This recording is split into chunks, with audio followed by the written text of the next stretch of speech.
So this house is going to be a net zero house, and in the built environment, the normal definition of net zero is that it produces as much power as it consumes over the course of 1 year.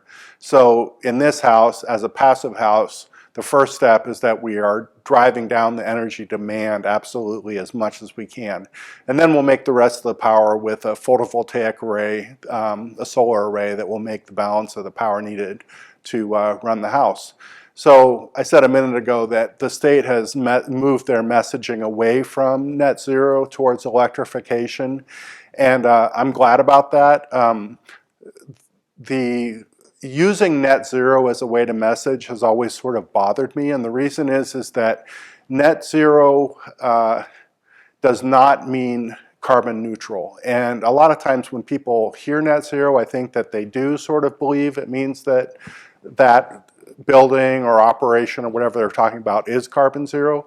And it gives people an unreasonable sense of that problem has been solved or that everything's squared away there. But there are many reasons why they're not the same thing.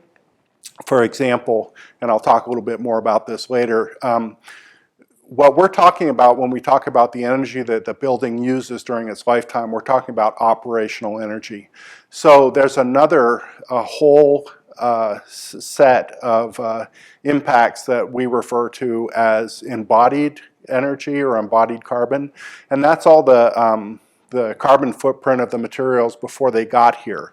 So the carbon associated with extracting the materials out of the ground or cutting the trees down out of the forest, the shipping, the trucking, moving those materials from one place to another, and then all the energy it took to fabricate those materials into what they were going to be in their finished product.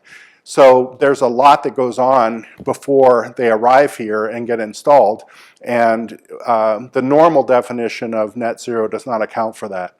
Also, in the realm of operational energy, there are what are sort of commonly referred to as leakages in the way those things are calculated. So it's a little complicated to talk about, but there are many reasons why even a building that's making as much power as it's consuming, that will not mean necessarily that it has zero carbon footprint associated with that.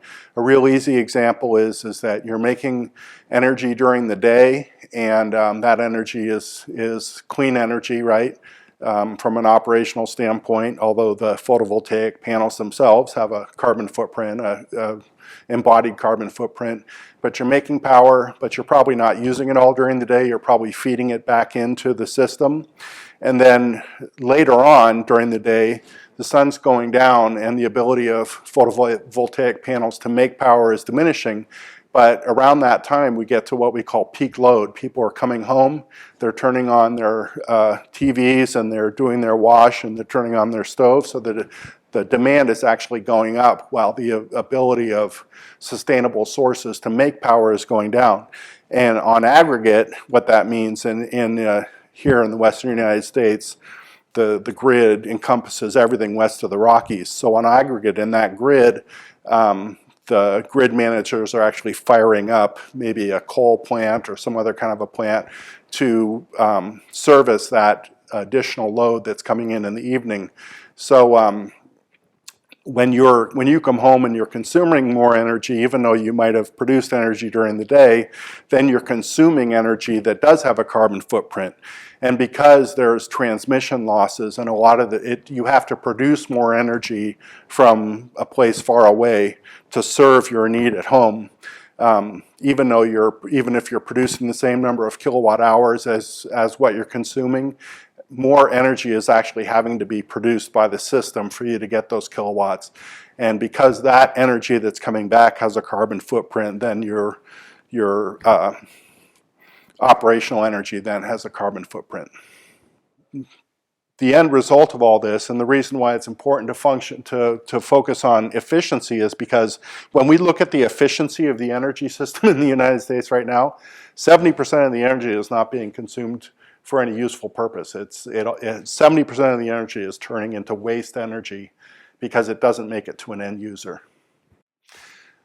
So another reason why thinking in terms of net zero is probably not quite the right way to think about it is because you can make anything net zero if you're providing enough energy. And therefore it sort of puts the focus on energy production, which is probably not really the right way to think about it.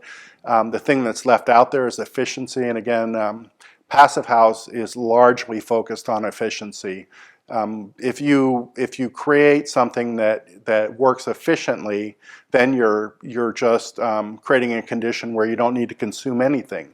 So we already have a very inefficient energy delivery system in the United States. So to try and solve the problem by thinking of ways to produce more energy is sort of not the way to think about it.